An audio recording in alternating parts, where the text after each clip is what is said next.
Le code du Bushido identifie l'honnêteté comme étant l'acte de numération et de respect des pactes honnêtes avec les autres. Cela supposé d'être fidèle par les mots et les promesses.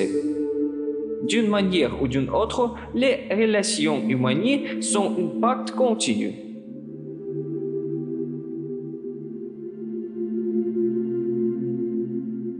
La valeur héroïque correspond simplement au fait d'être disposé à affronter les risques dans le but d'atteindre ce qui est recherché.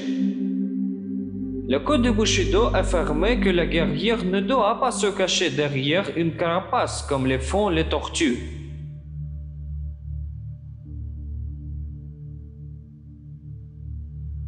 Contrairement aux guerriers contemporains, les samouraïs cultivaient la compassion. Ils le voyaient comme une expression de la force à la fois intérieure et extérieure. Selon eux, la lutte n'excluait pas la solidarité vis-à-vis de l'autre et la capacité à se mettre à sa place.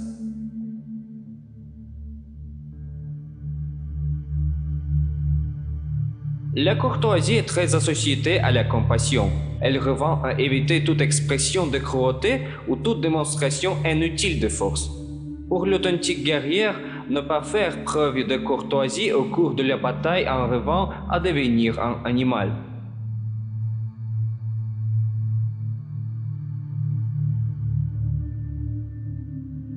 La quasi-totalité du code du Bushido tournait autour de l'honneur.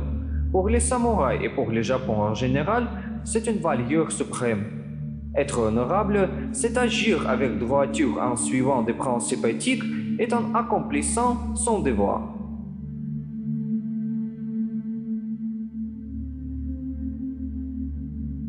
Ce principe rétablit l'énorme valeur attribuée par les samouraïs à la parole. Il signale littéralement que parler et agir, c'est une seule et même action. C'est une norme de conduite qui mise sur la pleine cohérence. Donner les mots dire et promettre sont des actes liés. Une authentique guerrière sait que le mot est une arme de laquelle émane le respect et l'autorité.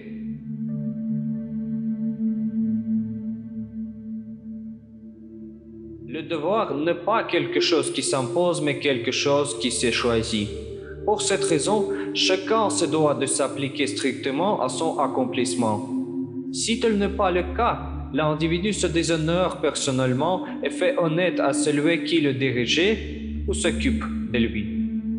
De plus, le vrai guerrier doit faire preuve de loyauté envers ceux qui le suivent. Ses mots et ses actions sont des empreintes, des pas dans lesquels les autres pourront marcher. Pour cela, sa responsabilité est grande vis-à-vis des autres. Il se doit d'y faire honneur.